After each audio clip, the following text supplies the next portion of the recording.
This was last Saturday. I'm setting up my kayak for a full day of fishing. Notice on the chair, I've attached to the back of the chair 2 pieces of PVC pipe, attached them with 3 strong cable ties, and this enables me to put my bigger fishing poles back there and leaves a lot more room in the front of the kayak for, all my tackle and stuff. But I got to get it on the wheels first before I load it up.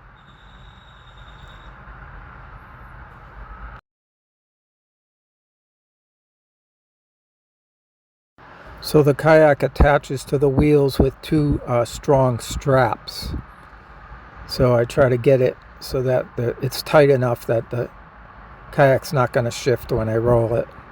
So now that I have the rod holders on the back of my chair for my big rods, I install a smaller rod holder on the tracks in the front of the kayak.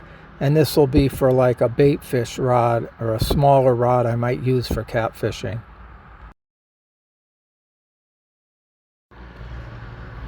So I'm going to show you how I set up these rod holders on the back of the chair for the kayak. They fit perfectly in the back and they're attached to 3 separate metal bars by those strong cable ties.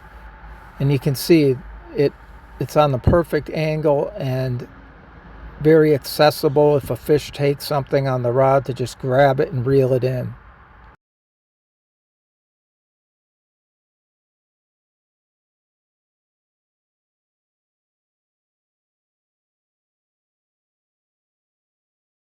Once the kayak is loaded up, if it's balanced properly on the wheels, it's very light. You just kind of lift up one end on the balancing point and wheel it on down. At one point here, the kayak hit a rock and tipped over, but I was able to just pull it over and reload it. At this point, I get my cell phone out and I check the front camera because it has an app, connects directly to the camera, so I can see through my phone exactly what the camera sees. So I was just making sure the camera was on straight and it picked up a good view if I happen to pull a good fish in. Meanwhile, I was storing the wheels in the back. The wheels come off of the cart and the cart folds up and fits right behind the seat.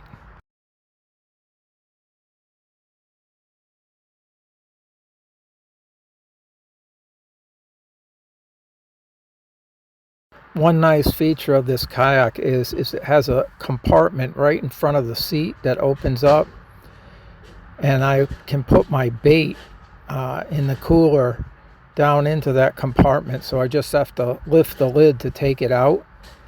And what's nice about that is I don't need to have my bait and my tackle up on top. It makes more room for the front. So then to initially get going, I use these oars till it's deep enough that I can take the paddles and insert them through the center of the kayak and then paddle my way out. So you can see here, these are the pedals. They have paddles that go from side to side, and it just fits down into 2 slots, and then you just lock in both sides, and then you're ready to roll.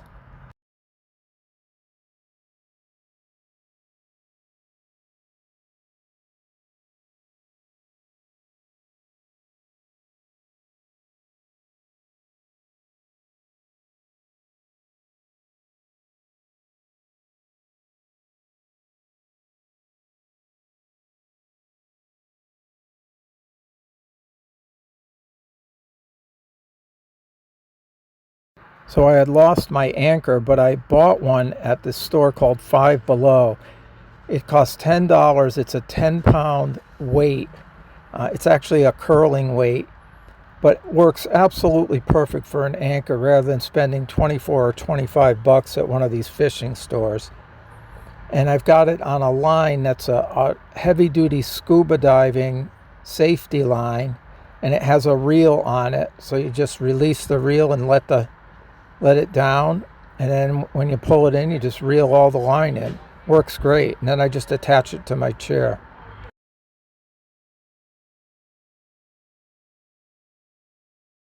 So my underwater cameras that are attached on the lines to my fishing poles, they give you some interesting views with the poles sticking out on the sides of the kayak. So here was an interesting view of me paddling my kayak.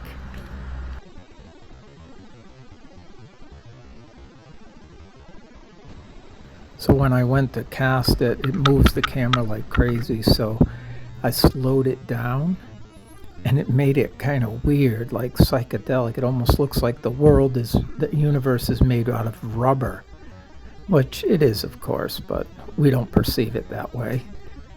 But anyway, we get some interesting views when I cast the camera, and you'll see what I do. I cast it and then I super slow it down, and I eventually pull out 2 frames, which kind of shows me from an aerial view fishing. It's pretty cool.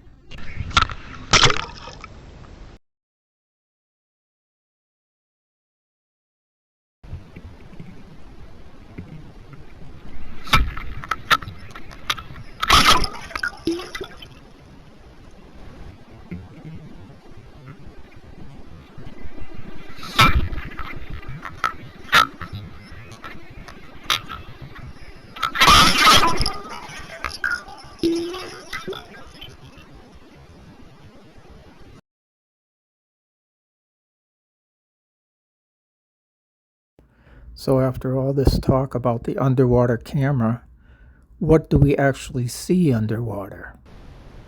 Well, the bluegills are usually the first to show up. Then we got a channel catfish coming in from the left side.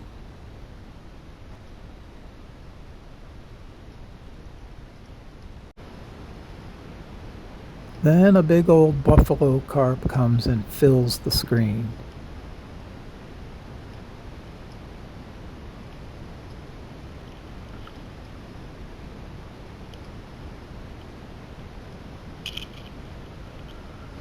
Then after this bluegill on the left, you'll see a carp coming on the right, a regular size carp. There he goes. Then, like different cars on a highway, here comes a bass. And there always seem to be plenty of bluegill to spare.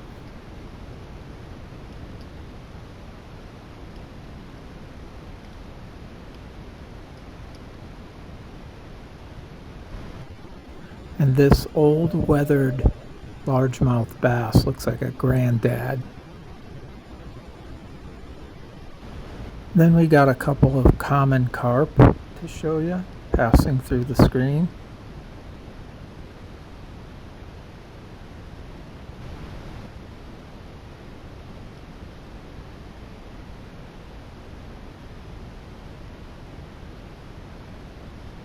So this final segment was actually taken when I was fishing from the bank, and I had my camera down with my bait, and these bluegills were going nuts on it. But eventually what happened was a common carp showed up, actually took the bait, got hooked up, and I reeled him in and netted him. And at the end I show a picture of me holding a carp. It's not the same carp, but it's a similar size and type one, caught in the same place, so it could be the same carp.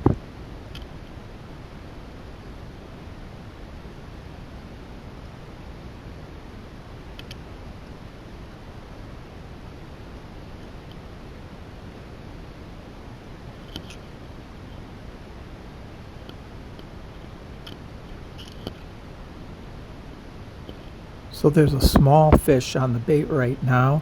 It's brightly orange colored and it's got wavy lines on the front of it right there. And I think it's called a pumpkin seed. Anyway, interesting looking one. Here goes the big carp.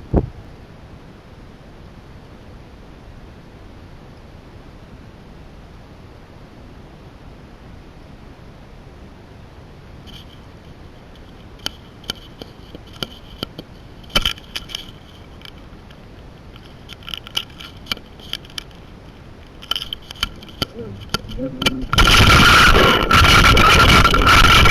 here's the actual moment from shore when I realized the camera was hooked up.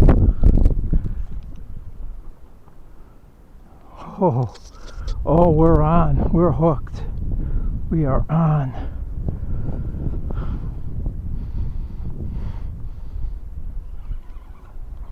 We are on. Ooh, ooh, ooh, oh, shoot.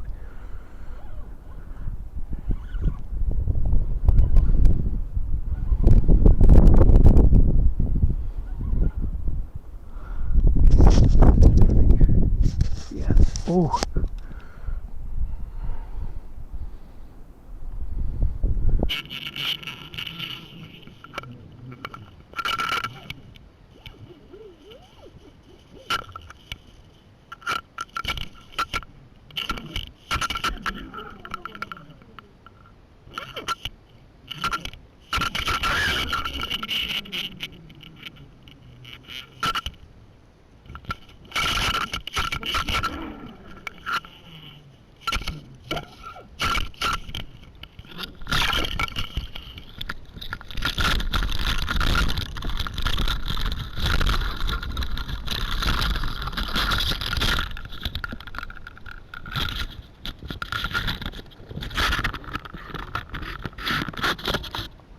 Again, this isn't the same carp you saw just now in the video. I lost the camera footage from the camera that sits on my cap that day. So that's it for today.